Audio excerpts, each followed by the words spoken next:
রাশেদ খান, দুটো বিষয় একটু জানার চেষ্টা করব যে দুটো নিয়ে দেশ রূপান্তর আর একটা পত্রিকা আমরা দেখতে পাচ্ছি, সময়ের আলো, তারা প্রতিবেদন তৈরি করেছে। আপনি বলেছেন জামাত নামের হাঙর এনসিপিকে গিলে ফেলেছে। মানে প্রথম কথা হচ্ছে এনসিপি তো তরুণদের রাজনৈতিক দল এবং তারা আসলে এই নতুন বাংলাদেশে যারা আসলে তৈরি করার ক্ষেত্রে আন্দোলনটা করেছিল, তাদের ফ্রন্ট লাইনার যারা ছিল তাদেরই একটা সংগঠন আমরা দেখতে পাই। তাদেরকে গিলে ফেলা কি এত সোজা? দেখেন, ইরান থেকে ফিরে এসেই এনসিপির একজন নেতা নাসিরউদ্দিন পাটোয়ারি তিনি বলেছেন যে বিএনপিকে বঙ্গোপসাগরে পাঠিয়ে দেওয়া হবে। তার প্রেক্ষিতে মূলত আমার এই বক্তব্য।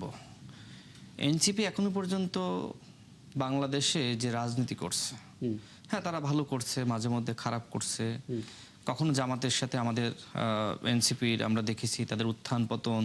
এনসিপির পক্ষ থেকে বলা হয়েছিল যে ৭১-এর দায় যাদের আছে তাদের সাথে আমরা জোটে যাব না। এনসিপি জামাতকে বলেছিল যে জামাত সংস্কারের নামে পিআরের নামে প্রতারণা করছে। নাহিদ ইসলাম নিজে এই কথা বলেছিল। দেখেন, নাসিরউদ্দিন পাটোয়ারি জামাত সম্পর্কে যে মন্তব্য করেছিল যে জামাত সংস্কারের নামে ভণ্ডামি করছে। জামাত স্বাধীনতা, সার্বভৌমত্ব এবং মানচিত্র বিরোধী একটি দল। জামাত ভারতের এক্সটেনশন, এই কথাগুলো বলা হয়েছিল। এবং ওই সময় মূলত বিএনপির সাথে এনসিপির আসন নিয়ে আলোচনা চলছিল। তো জামাতের বিরুদ্ধে বলে মূলত এনসিপি আসন ভাগিয়ে বেশি নিতে চেয়েছিল। কিন্তু যখন দেখলো যে বিএনপি আসলে ৪টি আসনের বেশি দিতে চায় না, তখন তারা বিএনপির বিরুদ্ধে বলা শুরু করলো এবং জামাতের কোলে উঠলো।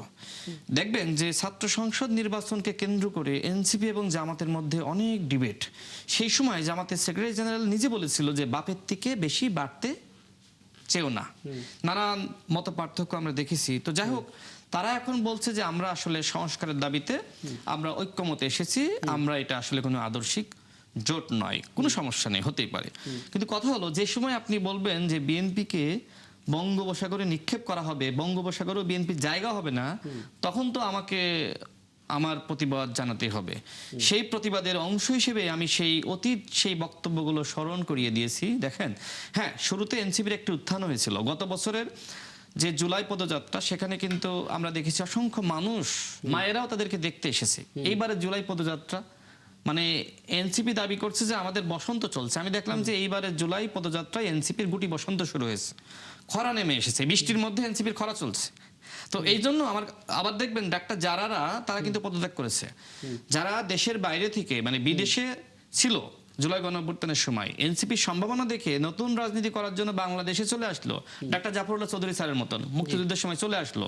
সেই জুলাই গণঅভ্যুত্থানের সময় কিন্তু অনেকে গণঅভ্যুত্থানে অংশ নেওয়ার জন্য তারা দেশে চলে এসেছে, এনসিপিতে পরবর্তীতে যুক্ত হয়েছে। কিন্তু তারা যে সময় দেখলো যে একটা স্বাধীনতা বিরোধী শক্তির সাথে, যে শক্তির সাথে যাওয়ার কথা ছিল না, তাদের সাথে এনসিপি হাত মেলাচ্ছে, তারা কিন্তু এনসিপি ছেড়ে চলে এসেছে।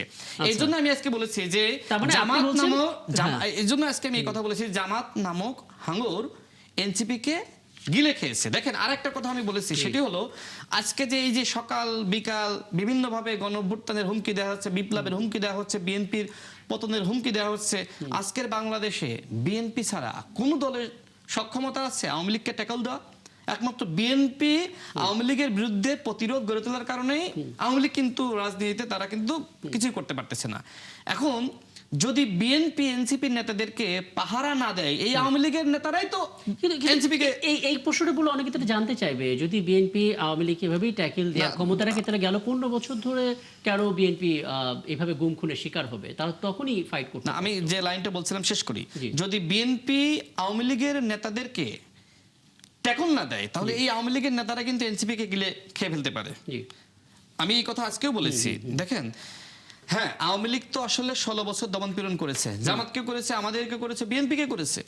কিন্তু জামাতের পক্ষ থেকে জামাত কিন্তু সর্বপ্রথম জামাতের আমির বলেছে যে এক ফ্যাসিস্টকে হটিয়ে আর এক ফ্যাসিস্টকে আমরা ক্ষমতায় আনবো না, বলেছে না? এমনকি বিএনপি কে সংস্কার বিরোধী, বিএনপি প্রতারক, বিএনপি আওয়ামী লীগকে পুনর্বাসন করছে, এই কথাগুলো তারা বলেছে।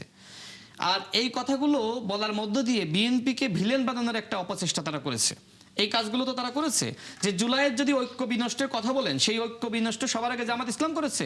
প্রথমত জামাত ইসলাম এনসিপির সাথে গাদ্দারি করেছে, এনসিপির সম্ভাবনাকে কিন্তু জামাত ইসলাম হত্যা করেছে। আমি একটু ডক্টর ফয়সাল পারভেজের কাছে যাই এবং নিশ্চয়ই হজম হয়ে গেছে কিনা এটা জিজ্ঞেস করতে পারি। যেমন ইসলামী আপনি প্রশ্ন করে দেন। না, এখন তো হজম হয়ে গেছে, এখন তো এনসিপি কে নতুন দল মনে করে না, সবাই মনে করে ডক্টর জামাত আর মোস্তফা ফয়সাল NCP পারভেজ, আমি একটু ওনার বক্তব্যটা শুনি, আপনি পুরোটা শুনলেন। জামাত নামের হাঙর এনসিপি কে গিলে ফেলেছে, এটা রাশেদ খান বলেছেন বোধহয় ঘন্টা 10 আগে। যদি সেটাই হয় তাহলে এতক্ষণে তো হজম হয়ে যাওয়ার কথা, মানে অথবা বদহজম। অথবা বদহজম হয়ে যাওয়ার কথা। মানে একটু ব্যাখ্যা করবেন আসলে জামাতে ইসলামী এনসিপি কে নিয়ে আসলে কি ফিল করছে? কারণ নাসিরউদ্দিন পাটোয়ারি যখন একটা কথা বলছে সেটা নিশ্চিতভাবে আপনাদের অনেক প্রশ্নের উত্তর দিতে হচ্ছে, যেহেতু 11 দলের মধ্যে তারাও আছে। সংক্ষেপে জি।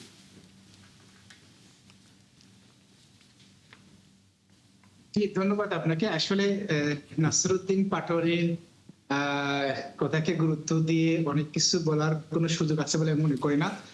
তার বিভিন্ন সময় বক্তব্য পক্ষে বিপক্ষে অনেক মিথস্ক্রিয়া আছে, এটা আলোচনা সমালোচনা পর্যালোচনা আছে, আমি সেদিকে যেতে চাই না।